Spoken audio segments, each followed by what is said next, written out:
Good night to you, cher spectateur. Tu sais, moi j'aime bien quand un film est débile.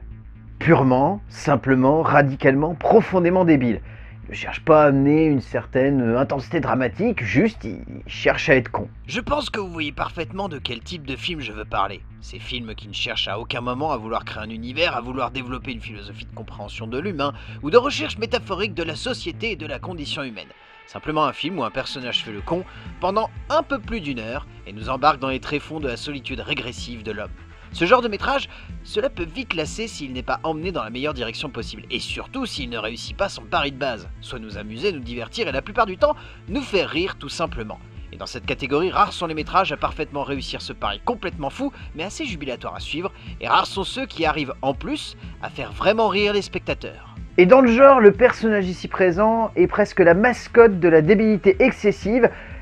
mais hilarante. Un personnage de cinéma, comme il serait difficile d'en faire aujourd'hui, mais qui entre les mains de Tom Shadyac dans le milieu des années 90 et surtout porté par un Jim Carrey en pleine montée en puissance suite au succès de The Mask, cela donne lieu à ce Ace Ventura, détective pour chiens et chats, une pure merveille de conneries régressives et poussives à l'extrême qui amuse mais surtout fait perdre des neurones. Rien ne peut donner de la profondeur à un tel personnage, à un tel contexte, à une telle logique de création dramatique et cinématographique, si ce n'est l'esprit fou d'un auteur cherchant à construire et développer une comédie excessive dans le développement de son protagoniste et cherchant surtout à donner lieu à un moment de cinéma où chacun ressentira à quel point Ace Ventura est un être humain con, maladroit, trop sûr de lui, magnifiquement débile, mais surtout qui cristallise parfaitement une forme de comédie à l'américaine, ne cherchant pas simplement à aller loin dans le débile, mais cherchant surtout à être outrancière dans son côté comique provocateur. Ce n'est pas qu'une comédie américaine, c'est la comédie américaine qui en fait constamment trop,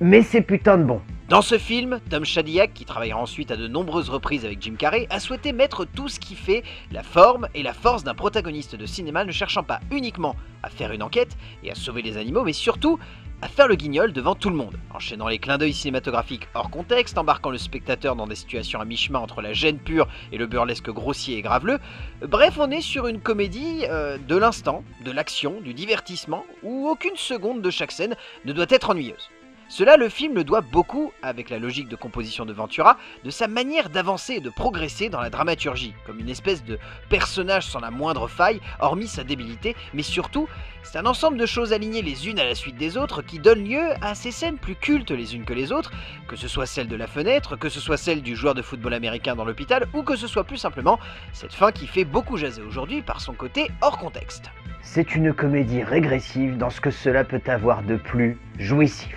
Et puis surtout, le film doit énormément à Jim Carrey, car non content de se donner à fond pour ce personnage, il donne une patine unique à sa manière de vouloir rendre ce protagoniste charismatique avant de le rendre attachant, car ce n'est pas comme Dumb and Dumber, un con attendrissant qu'il joue ici, non. Là, il se doit d'être excentrique, d'être constamment dans l'excès, d'être toujours dans cette logique de plus c'est con, plus ça passe. Et cela donne lieu à ce personnage provocateur, graveleux, irrévérencieux, constamment sûr de lui et surtout abusant d'une physicalité grossière et hilarante à chacune de ses scènes.